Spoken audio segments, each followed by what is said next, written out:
We're simply having a wonderful Christmas time, ladies and gentlemen. So grab yourself a hot drink, a warm blanket, and imagine that it's actually snowing outside for today's episode of That Song from That Movie.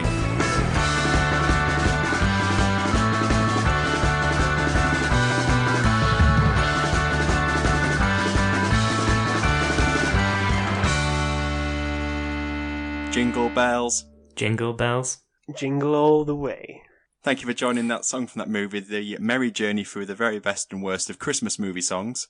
I am your struggling to write an intro because there's a lack of dialogue in the movie host Dietrich, and we're joined today by a really big snowman, Alex.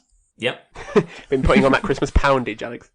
You know it, yeah. Eating just chocolate Yule logs. Oh, I'm not a fan. Not a fan. You're not a fan of a Yule No, log? I'm not the biggest fan. No, it reminds me too much of a Marks and Spencer's caterpillar. Yeah, the caterpillars are not It was good. the same thing. Yeah, well, it's similar, but the caterpillars have that weird pink stuff in, don't they? Do they? I think so. They've got like pink icing. Don't Oh, they? you've been going. It's that Netto version you've always had. Yeah, Alex. probably is. Yeah. Instead of Colin, it's some sort of Chris, the caterpillar. Chris the caterpillar. And we're also joined by a man who really wants an iron brew, Ben. Good reference. Thank you. Very good reference. I had to go outside the box because there's barely anything to use. Do you think iron brew needs to be explained? I feel like people outside of the UK won't know what iron brew is. I mean, I don't really know how to explain it, really. It's like a soda made out of girders. That good. Yeah. It's like rusted iron liquid. Looks like that water that you get at the sort of the start of a reservoir. It does, yeah. It really does look like that. Was it not like originally like medicinal in some way? I feel like it must be because of the way it tastes. It's not like Lucozade. Well, I know Lucozade was, but things like dandelion and burdock and stuff like that. They had like medicinal. I don't know. That's another one that takes some explaining. Well, it's a bit like root beer, I suppose. But it Or doesn't. Dr. Why Pepper. is it called dandelion and burdock? Because that's what it's made out of. Is it? Is it? Is it? Yeah. Is that? Right, I didn't know. Well, does it taste like that? I've eaten many a dandelion in my life. Okay. Never gotten the same effect. Yeah, it's made. That's what it's made out of. Why else would it? I don't know why else it would be called that.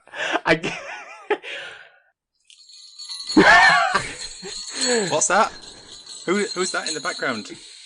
Why Santa. is Santa Claus? And he wants to know what you've been watching this week. It's weird for me that because my dad used to jingle things on Christmas Eve, but he used to say it was the fairies. Like what fairies? Like Christmas fairies? That's not a thing. But actually, we just found he was knocking a spoon against a glass. Is it like the non-denomination like holiday? Ah, yes, it's the winter fairies. It's the December fairies. Yes. Yeah. Very much in the season. I watched Halloween last night. Not for no reason. My wife said, "Oh, let's watch Halloween," and we watched Halloween, and she fell asleep after about 5 minutes. So I continued to watch Halloween. It's a good film. It's a very good film. I've also been watching that Queen's Gambit. Oh, yeah. That's very good. That's very good. Yeah. Recommendation. Recommendation. Yep, official. 7 thumbs up. Is it about chess or not? I mean, yes. It makes chess somewhat interesting as someone who is terrible at chess. I only ever had The Simpsons chess as a child.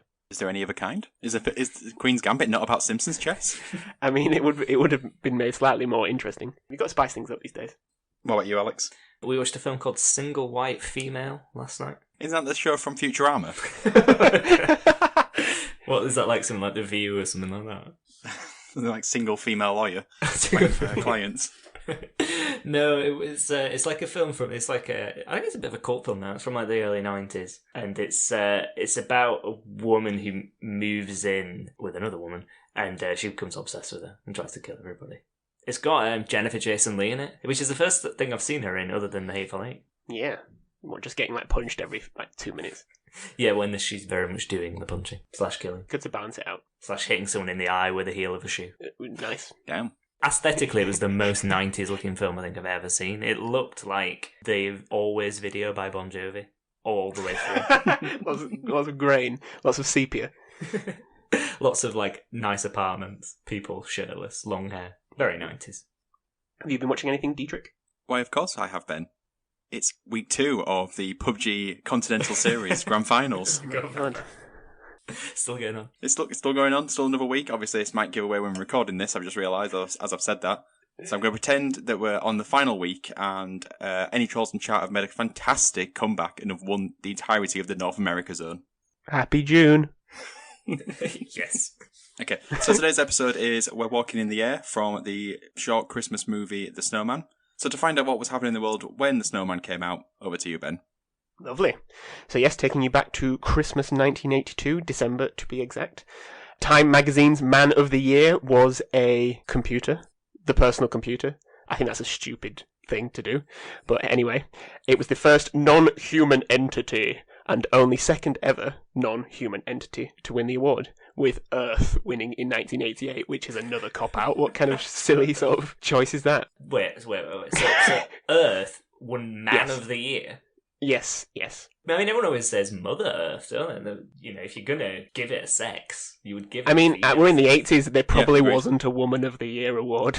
Yeah, fair enough. Or maybe they're trying to take back this gender of Earth in the 80s. I have no idea. It's a stupid Trying to thing. claim gender for men. Ah, yes, Father Earth.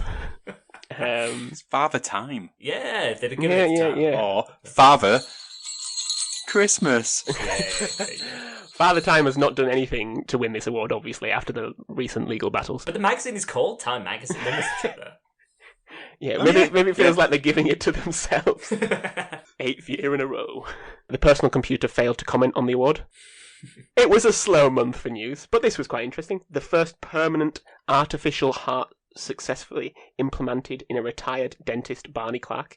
He only lived for 112 days, but the heart was called Jarvik 7. Now that's what I want my heart to be named. I've never really named my heart, though. Maybe, well, you know, no time like the present, Ben. Go for it. Yeah. Jarvik 8. In your face, Barney Clark. I mean, rest in peace. I'll go Jarvik 9. What about you, Alex? No! I'm going to call mine Jarvis 1. You should have gone. You should have gone for Jarvik X, like the classic sort of Jason films. That'd have been your opportunity. Yeah, but I didn't want to take the opportunity. I had my own Fine. designs on what I wanted to do, man. And in the last bit of news, I suppose, of the time, it was slow. British chemist Aaron Klug wins the Nobel Prize in Chemistry for his development of crystallographic electron microscopy and his structural elucidation of biologically important nucleic acid protein complexes. What do you think, Dee? Could you say that again, please? Oh, God damn it. And can you do it with a bit of like a Rogers and Hammerstein flow? Let's try it. I don't know. Oh, His yeah, yeah. development of crystallographic electron microscopy on his structural elucidation of biologically important nucleic acid protein complexes. No. Well, that's not bad. That was bad. You know, Yeah, pretty that's decent. pretty Don't have the same. Don't have the same. I have to like tap my knee at the same time. Actually, Ben, hang on. Wow, taken 25 years of knowing you to get that one applause. Well, that's the first impressive thing you've ever done. Oh God, I like how you've now made it feel great. And that was the news. Do you want me to jingle? Do you want Santa to jingle the bells? Yeah. Seasonal in the form of some sort of news beat.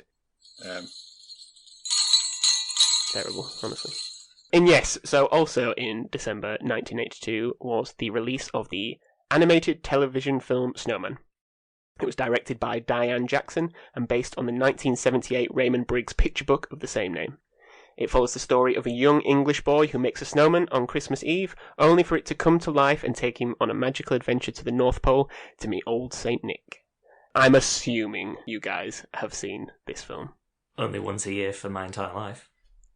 Yeah. I mean, I guess I'll come to that slightly, but yeah, Alex, what do you think? It's obviously got. It's difficult because I actually rewatched it this morning. It's hard to look at it outside of the tinted glasses of nostalgia, really. But it is a very warm film, and I use the word warm because the animation style, it like literally flickers like a crackling fire. It's like the most like warm film or animation to watch in the entire world for that reason. It's like it's the like the Gazprom adverts. I think they've obviously taken inspiration from this. Yeah. You don't really see this animation technique often. I don't know why, because I think it's really like gorgeous was the word that was coming to mind. Yeah, I really like it, and it does always just remind you of Christmas when you watch it. But mainly because when you watch it, it is Christmas. But yeah, it's great, and obviously it has the quite heartbreaking ending as well. Not to ruin it for anybody. I mean, it's Right, so I short. I think spoilers. You kind of, it's not long Half enough. an It's hour. like 26 minutes or something. Well, it depends if you watch it with the magnificent original intro, which hopefully we're going to come on to later. Yes. Are we talking about the ending now, or are we going to save that to later on? No, just go for it, D. Go for it. Okay. How unbelievably hard does that ending hit? so Yeah. hard. Like when he's just crumpling to his knees, just laid in the snow watching. Not only is the snowman now dead, but it's like 8 a.m, maybe even early on Christmas Day, and that kid is absolutely wrecked. And he'll never recover. Nope. Never? No? Gonna need a new Jarvik 7 bloody heart. Yeah. It's just the way it just sort of like it happens, and then the camera just pulls away slowly. It's horrifying to watch, and it just breaks your heart every time. So sad. I mean, are people familiar with the other Raymond Briggs books? Yes, yeah, a little bit. Well, I've seen the other movies. Like the Santa Claus one and Yes. Fungus the Bogeyman or whatever he's called. Yes. Maybe not that one. I mean, have people seen When the Wind Blows? Oh, I'm not sure I have. It's the same sort of art style. I mean, it's a very good film, but it's basically about a rural English couple who live on a farm, more or less, and are trying to survive after a nuclear attack. But it's like a children's sort of storybook. I mean, I think this is just his style. He just wants to make sure, yes, there are nice things in the world, but there are also not nice things, and nice things don't last. Merry Christmas, everybody. There's a lot in The Snowman that fills me with nostalgia, and 100% I think the art style is very comforting, but it's also, I also find it quite haunting, and I think that's added to by the song we're going to talk about. I don't sit comfortably watching it, partly probably now because I know what's coming, and I'm preparing myself for that. There's something about it, I think I feel uncomfortable because it makes me feel warm while at the same time cold. Yeah, well, that's the beauty of the animation style, really, isn't it? For one thing, Yeah. because not just the narrative, but when it's inside the house, it feels so warm, and when it's outside, it feels like flying in a blowing gale. It's just so perfect for this story, really. Mm-hmm. Yeah, and you get the impression, I suppose it sort of links back to it being a book, like a picture book originally, but you feel like every cell is its own picture, be almost like a flick book Yeah. on screen. Yeah, it's like an animatics, like a Yeah. sort of original storyboard, 100%. The original book is wordless, just like the film. There's no David Bowie? Not counting the David Bowie. The David Bowie version isn't from the original version. It was done for American audiences because they felt it needed like a famous person to introduce it. And they felt like anyone actually working on the film wasn't famous. David Bowie was obviously a big fan, so they thought, well, who else better to sell a film than the guy with the incredible crotch? Sure, it makes perfect sense for it to be David Bowie because he is the child. Well, I mean, that's what he says. I mean, we can't Yeah. deny that. Despite the fact the child's name is James. yeah, despite the fact that the child's name is James. Yeah, well, David Bowie's original name was James. There you go. Oh, right, okay. Yeah, Is it actually? was. No, I don't think so. I know I think his original surname was Jones or something. James Jones, yeah. James Jones, yeah. You could have sold that to me, Alex, and I was halfway up shit creek there. He'd later go on to voice Darth Vader. What a weird sort of alternate universe. But yeah, after the initial book's release in the UK, which it did fairly well, the second release was really poor. I think there was like 50,000 unsold copies in the warehouse, and I think the belief was that people didn't think it was a good bedtime story. Like it was for children, but obviously no words. What are you going to do? So they kind of wanted a way to sell the story better. And very interestingly, Channel 4 was just preparing to launch in November 1982. And so John Coates, who was a producer at the time and had the idea of making the book into live animation, he showed a storyboard to commissioning executives at Channel 4 who basically had a schedule to fill. And they were like, yeah, great, we'll take it. Christmas time, it's probably very fitting. Rest is history, as they say. That's interesting. So it's literally just like more or less by chance in a way. Just like, yeah, we've got this little thing going on. Yeah, I mean, I guess that you take it at the time. It was a TV animated film. It was, it's a TV. It wasn't, the cinema or anything like that. So yeah, it was very much chance. The director, Diane Jackson, had worked on films like Yellow Submarine with John Coates, and she took the director's chair. They had a lot of help from other animators at the time, but very much picked that unusual style of the book, that sort of pastel shaded artwork that almost feels very much like a flip book, like there's almost like a pause. They've not really tried to ham into a fluidity. It feels like you're turning a book as you're watching it. Kind of like flicking it through. It has that sort of almost stop motion style as it's going through it, which I find, looking back, especially with the so many years of amazing animation, still keeps it very unique. It makes it timeless. Very much so, even though it breaks my heart. Part of the initial pitch to Channel 4, alongside the animatic drawings, was an early version of Walking in the Air. Now, I think maybe that sold it, maybe more. but I don't know.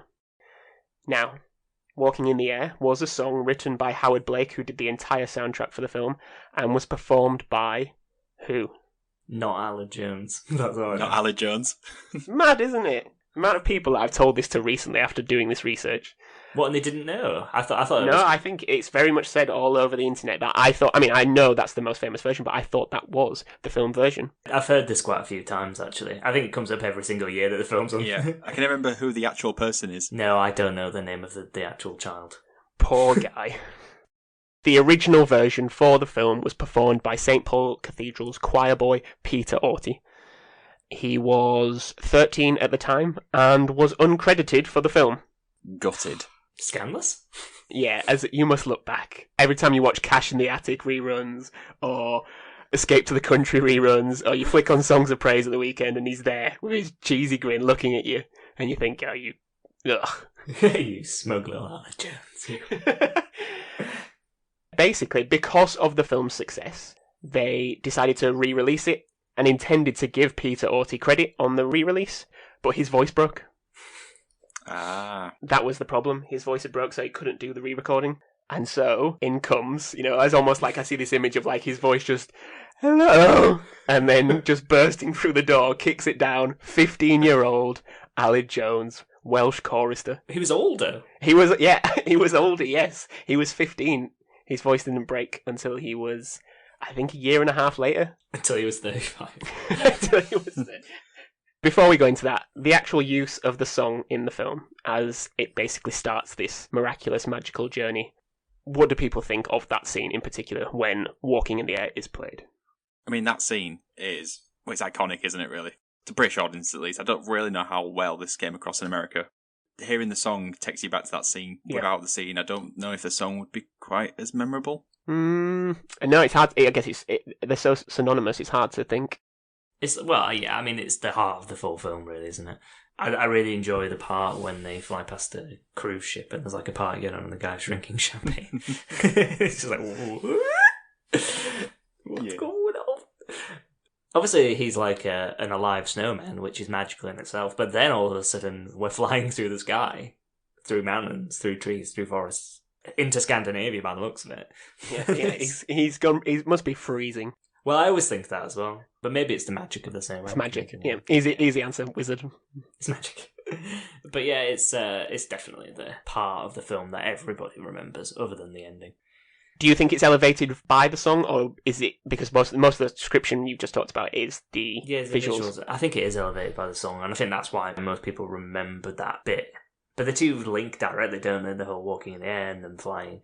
You're thrust into this like big sort of choral vocal song. So that part obviously will always stand out. Mm-hmm. It kind of gives you an avenue into the mind of the child as well. I love them this experience that he's having. So I think that's maybe why it works so well, with it being a child singing as well. Yeah, 100%.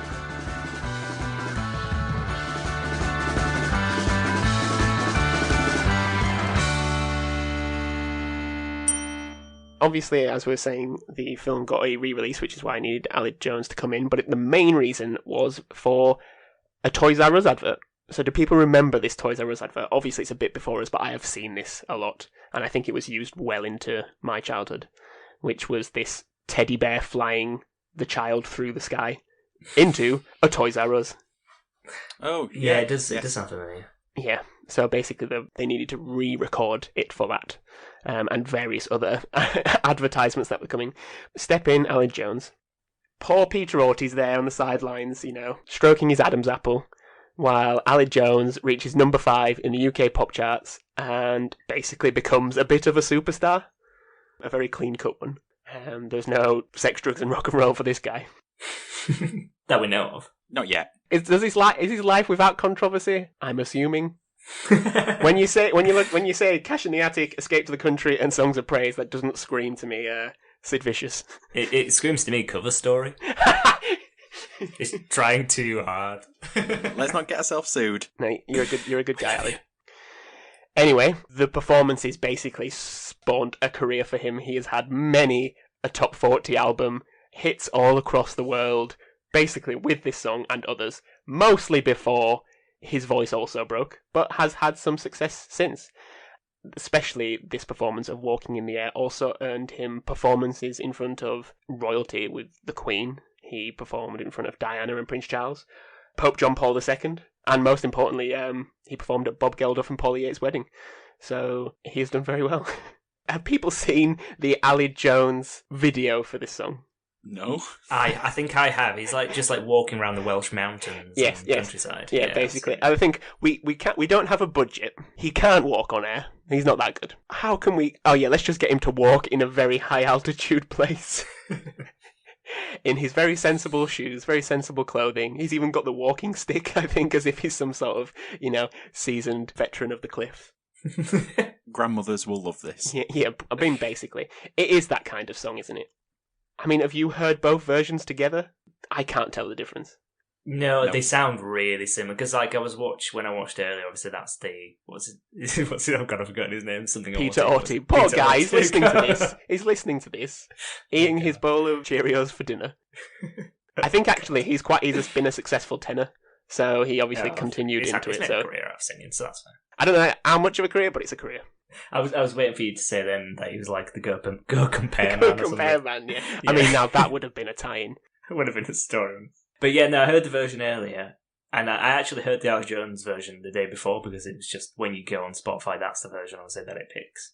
And they just sound exactly the same. It's really difficult to distinguish between the two. I guess that feeds into the confusion, though, doesn't it? Yeah, 100%. So I have a bit of a complaint. I've described it in my notes as a very British complaint.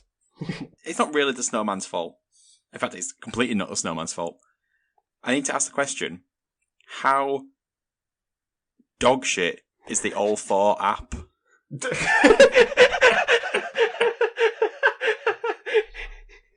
Well, that was left field.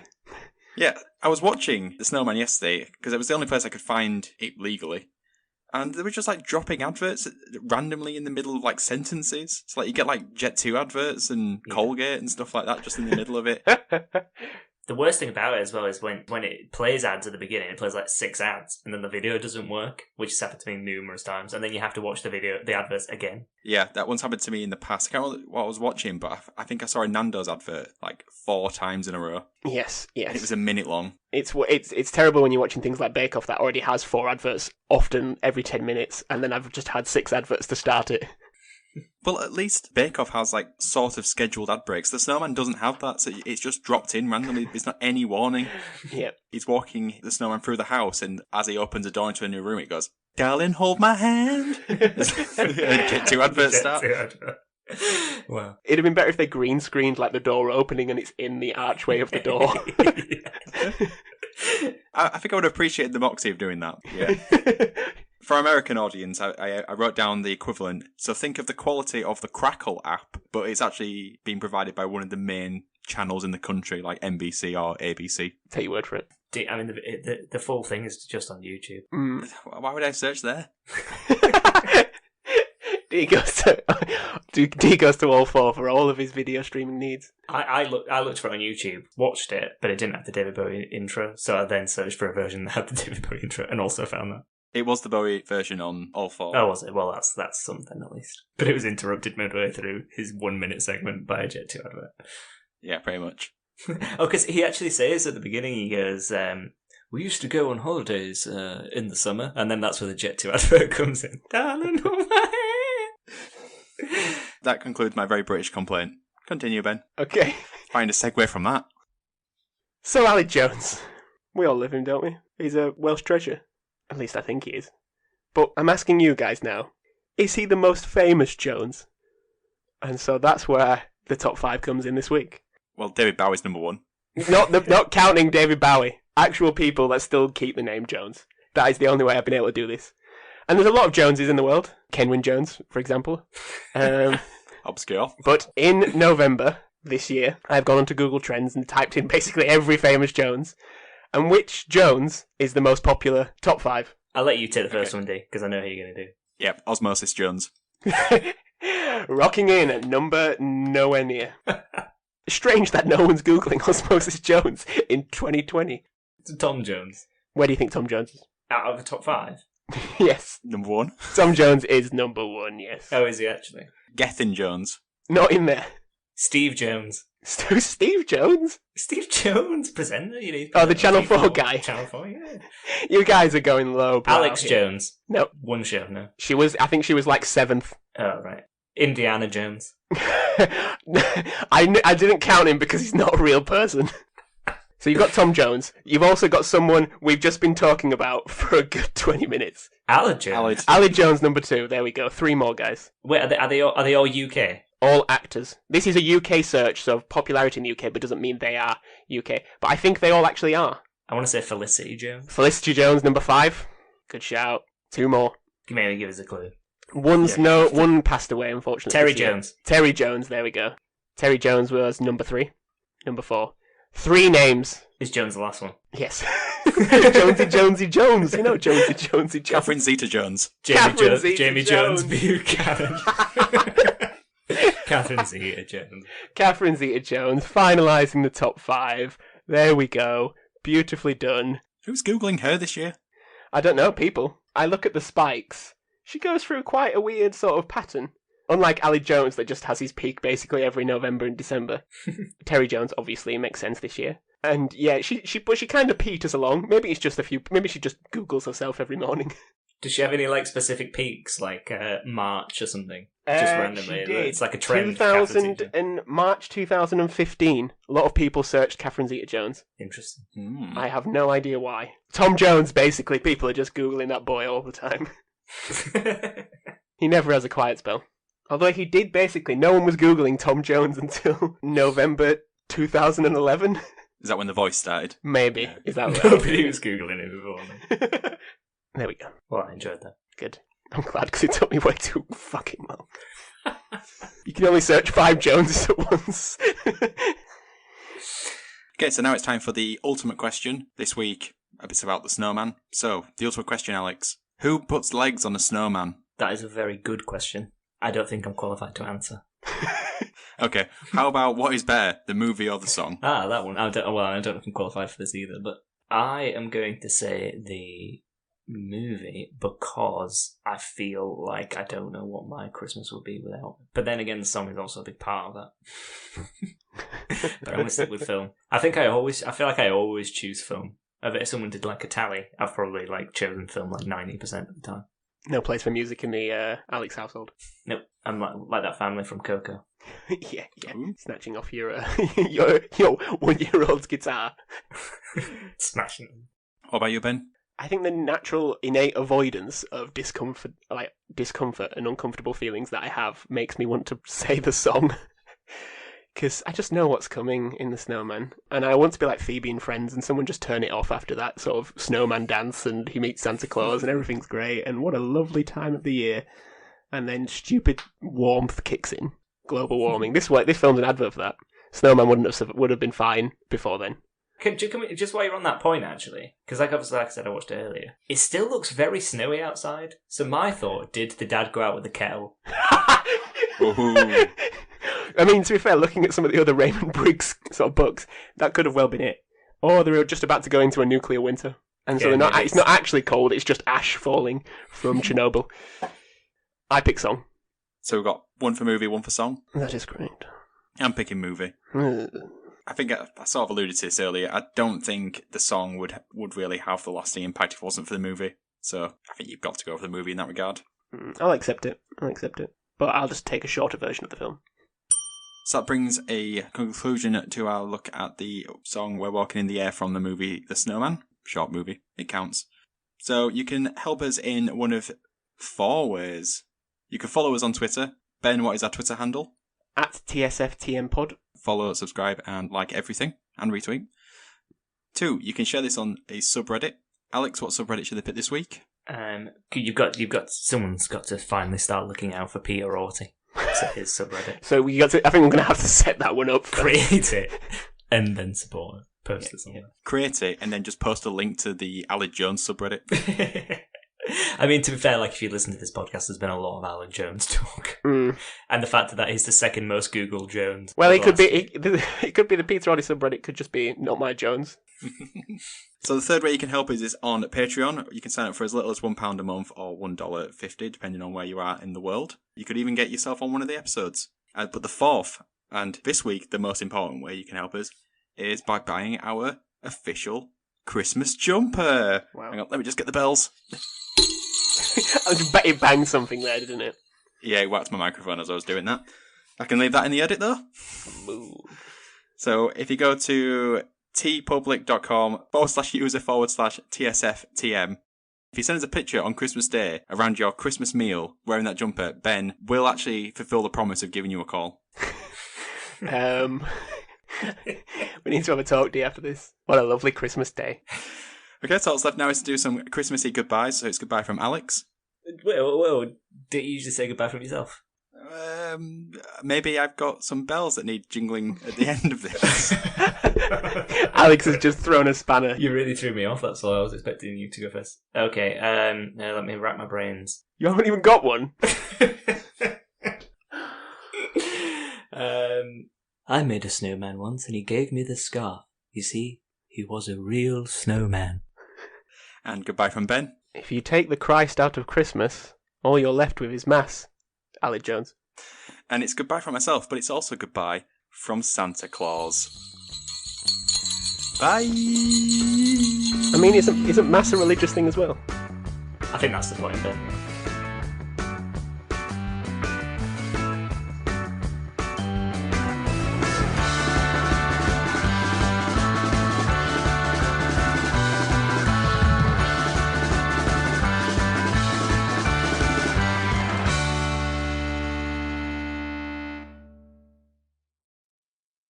Yeah, have you got hold for applause in your notes there?